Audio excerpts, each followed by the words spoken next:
Today on CityCast DC, 2023 is off to a grim start on the crime front, most recently with the shooting of 13-year-old Karon Blake on Saturday morning.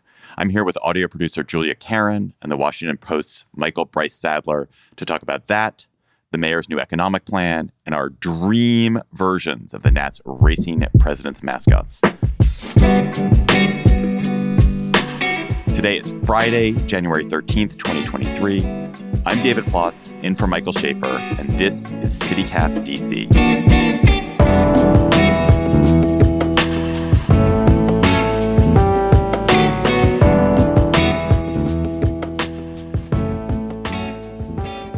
January is already a sad and deadly month here in the city. There were 6 homicides in the first 9 days of the month, including 2 of children. And Washington has been gripped by the killing of a 13-year-old, Karon Blake. Blake was shot on Saturday, reportedly by someone who saw Blake breaking into cars in his neighborhood. The shooter is reportedly a D.C. government employee, and he fired a legally registered weapon, but his name has not been released, and the police have not announced an arrest, which has led to complaints from council members and public outrage. On Wednesday, hundreds gathered to protest the police response to Blake's killing. And on Tuesday, Police Chief Robert Conti passionately rebuked critics who said the police are taking too much time. Conti said, "We've got to make sure we get this right. People are rushing to judgment." There's been too much misinformation swirling around this incident. Too many people have made assumptions about this case, and it is unfair to the grieving family. Spreading of inaccurate information is dangerous, reckless, and has the potential to adversely impact the investigation and the relationships in our community. Julia, why has Karon Blake's killing prompted so much anger and concern? This is a city where homicide is common and where the death of children in homicide is all too common. Why do you think this death in particular has been so remarkable? I think partially the timing of it. Like when we think about New Year resolutions, we think about we're going to move forward, we're going to evolve, we're going to put everything that we thought was maybe bad or, something we did wrong in the past, and we're going to advance. I think that's part of it. I think part of maybe DC's resolutions for the year was, drive crime down. But on top of that, I think it's also a kid. And when you're talking about children and the death of children, I think people see someone whose entire life is ahead of them. And to have that cut short, especially in a DC where we know crime has gone up, I think people are really scared that, oh my God, this could be my kid. Something needs to happen because we can't let this continue. Yeah, I think that the issue with the children and homicide in DC is so terrible. We had 16 children killed in 2022, which is way up from 2021. And almost more sad is the fact that more than 200 children were arrested, I think, for involvement in violent crimes. Michael, when you look around the city, why do you think it is that we have this acceleration of children being victims of violence and being involved in violence in ways that we haven't seen for years?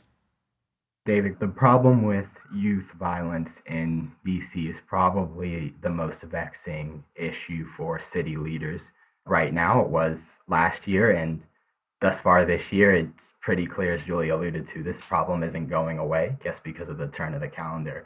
When you look at the pandemic and the effect that had on children in schools, socially, nationwide, we've seen an acceleration in youth violence.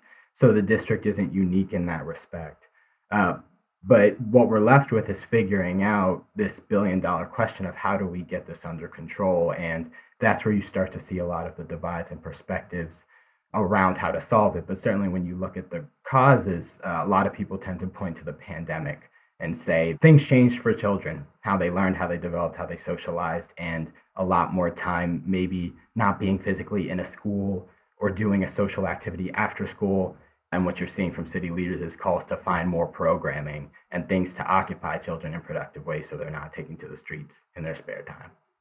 Yeah, Michael, I think that's such a clear explanation of that. There were so many community and social structures that existed for children in DC before the pandemic. Not that DC was some kind of Eden for children before the pandemic. It certainly wasn't. But there were after-school programs. Teachers were more engaged. Children were the habits of being at school, around school, and parents just had a clearer idea about where their children were at particular times. And to break all of that up and to not fully restore it has just left children in a state of chaos. Everything has become more chaotic post-pandemic, and it's more chaotic for kids, and it's become deadly for children as a result. Michael, when you cover the city, obviously, as a reporter, do you get the sense that this is, in fact, something that preoccupies city leaders? 100%. It's the death of a child is always going to be something that grips a community. You mentioned some of the data points of children being shot and killed and being involved in violent crimes, and that increasing despite everyone being on the same page of this is bad, we need to do something about it. It's the conflict there violence in DC has always been a problem. And it likely will continue to be a problem in the foreseeable future. But when you have kids who are the victims and the perpetrators of that violence, it gets more complicated and more sensitive. Especially in this case, your first question was about what makes this case unique. You have an absence of information in terms of who specifically did this that you don't often see. And a lot of people are confused about why information is being shared in the way it is. You have council members and activists asking for accountability for this person who shot Karon, a name and identification. Why weren't they arrested? Asking these types of questions and unable to really get answers beyond you have to let the investigation play out and you have to let this process play out from authorities. So it is unique in that respect as well, because a lot of times, MPD is pretty clear in stating what they know to the fullest extent. And what we're getting right now is we know this person is a government employee. And that's about it. So we'll see what happens, but that has been unusual as well. And also adding complexity to it are the reports that the shooter saw Karon Blake breaking into cars, and there was it's a form of vigilantism, which sometimes people are very sympathetic to vigilantes. Sometimes people think, oh, well, you got to preserve safety and security in your neighborhood. But then you have a situation like this where if the reports are true, and this is what Karon Blake was doing, there can be no justification for responding even to property crime that affects you with this level of violence. And it's just complicated. There's no simplicity here, and you can understand why there's so much frustration. There's frustration from people who are upset about the amount of crime and property crime in the city. There's frustration about the dangers to children. There's frustrations about the police response. There's frustrations about the kind of lack of communication from prosecutors and the police. And it's a kind of perfect amalgamation of things can go wrong. And it's no surprise that we accelerate here. Julia, are there any positive signs that you see? Anything to feel hopeful about as it relates to violence in the city? Short answer is, I don't know, right? Chief Conte in his presser basically said, if you see something, please just call the police. Please just let us handle it. Don't try to pull the vigilante justice card that you were talking about, right? Leave it to the professionals. And hopefully that is something that MPD takes seriously. And hopefully, more people will try to call the police if they see a carjacking or some form of nonviolent or violent crime. But again, I think if you're scared potentially of police presence in your neighborhood, you have to try and find a way to build inroads in those communities and say, hey, we are here to help. Please call us if you see something dangerous. We don't want you to get hurt.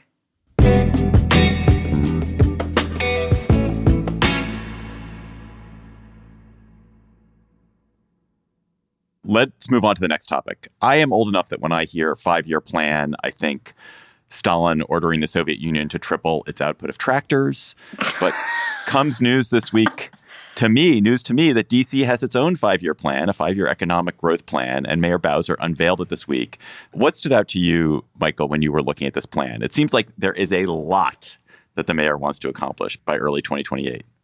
There's a lot here in the economic plan. And then when she was sworn in just over a week ago, she had a whole nother set of goals that were also pretty ambitious. So it's been interesting to see. You look at some of the goals that she laid out this week. She wants to boost the city's population. She wants to increase equity, especially east of the Anacostia River, ensuring that residents are able to live within a mile of a grocery store. Obviously, affordable housing goals are always going to be there. And then you have some ones that are interesting as it pertains to raising the Black median household income up to at least 78,000 from where it's currently at 53,000, helping minority-owned businesses become more successful. I'm not exactly sure how a mayor does that, but it is a goal she set for herself, and we'll have to look back in 2028 and see how much of these she accomplished in her third term. But I was surprised to see her continue to set these benchmarks for herself after even last week just announcing this big plan to increase the downtown population by 15,000 residents. So the last strategy in 2017, the last 5-year plan, it just had two components, really. It was to raise the private sector GDP to $100 billion, which we did, and to bring unemployment levels below 10% in all wards, races, and education levels, which they were on the way. The pandemic messed with it. Seems like they didn't meet it. But this is a really vast, as Michael was saying, Julia, this is like a vast array of things that the mayor wants to do. What do you think is the point of setting these grand goals, make it more or less likely that you achieve them? I think laying out clear directions of like, this is the pinnacle of what we think we can do is good for people. It hopefully motivates them to hit those benchmarks. Obviously, like I imagine, because it's government and things tend to move slowly in government, you're not going to get quite all the way there. But even if you get 50% of the way to that benchmark, like that is progress. And it's small and, people don't see it as a big win. But I think sometimes, small wins are better than no wins. One of the ones that I really was struck by is that the mayor is intent on maintaining young people, such as you guys. She wants to stop you from leaving the city. You've been leaving at pretty high rates. Why is that? Why do you two think your peers are leaving the city, and what might make them stay in the city?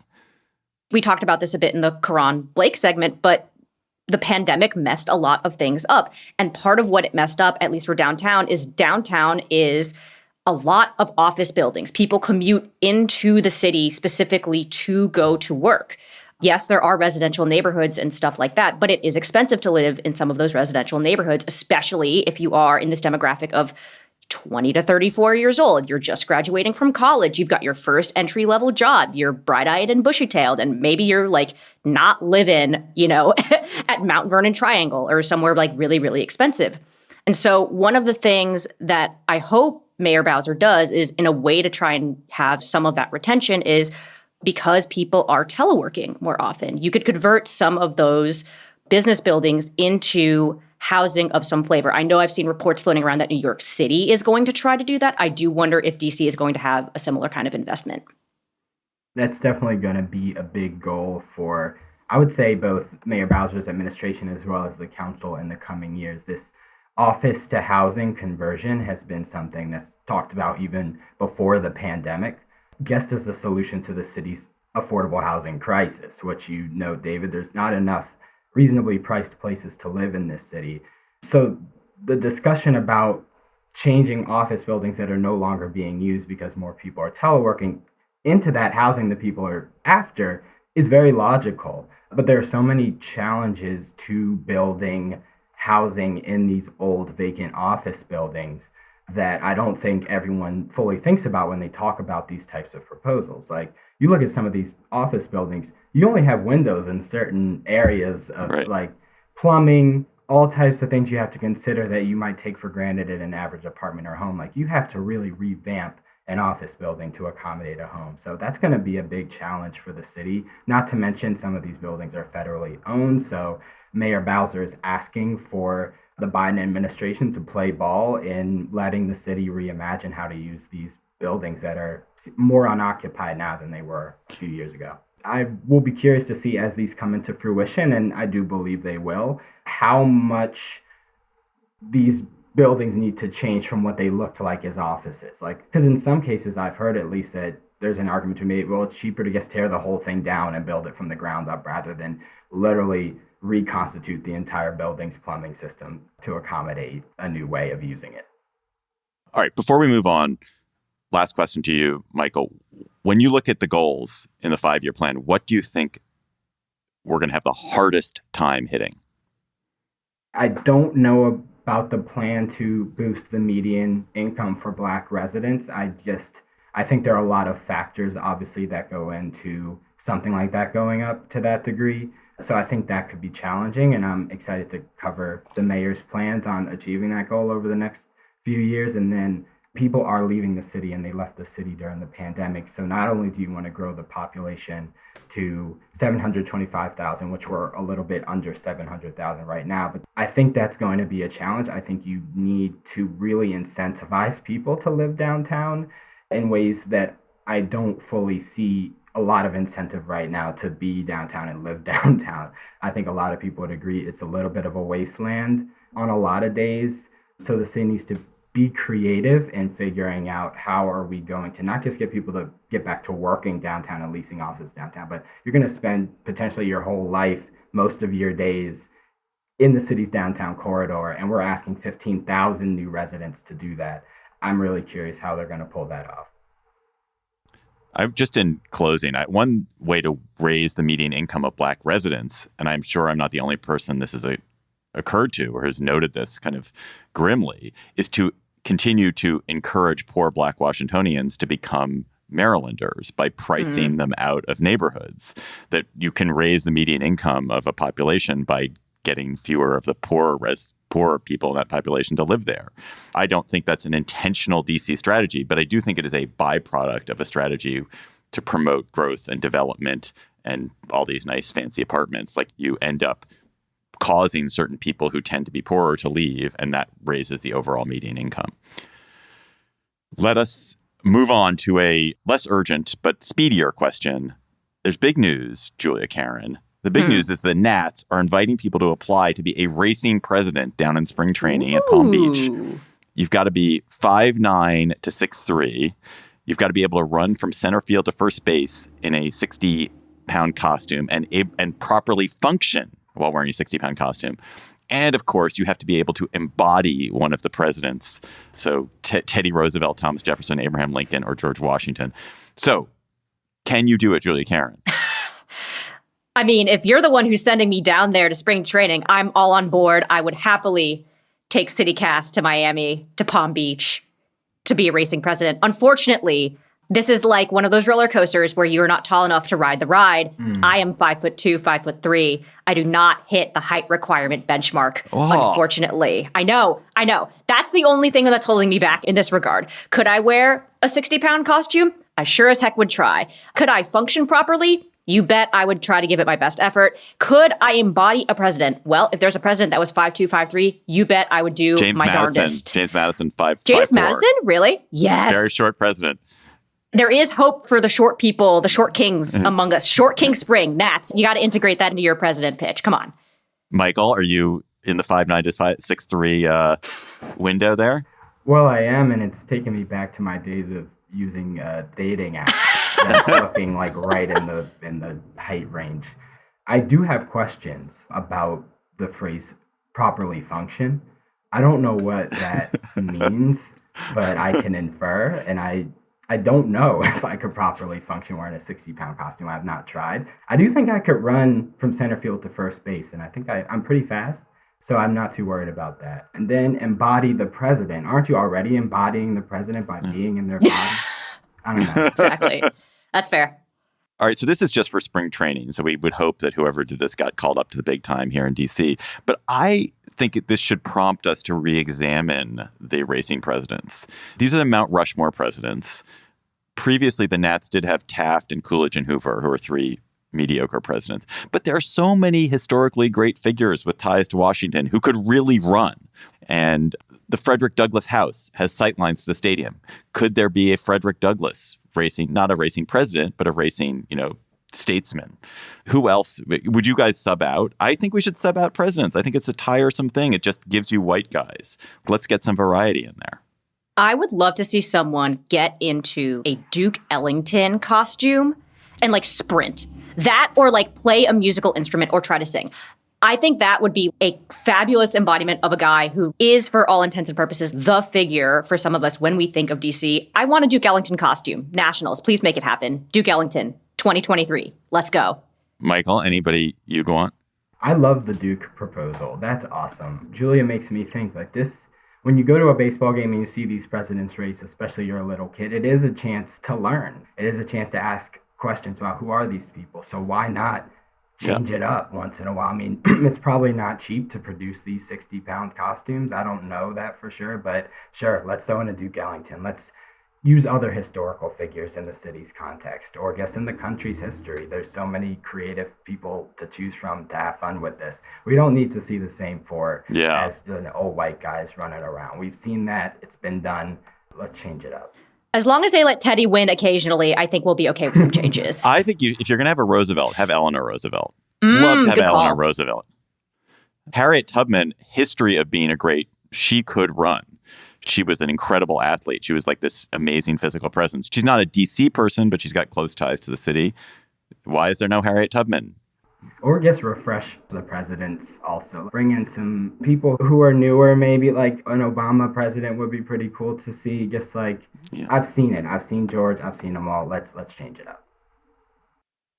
That's all for today here on CityCast DC. Michael Bryce Sadler of the Washington Post, thank you for being here.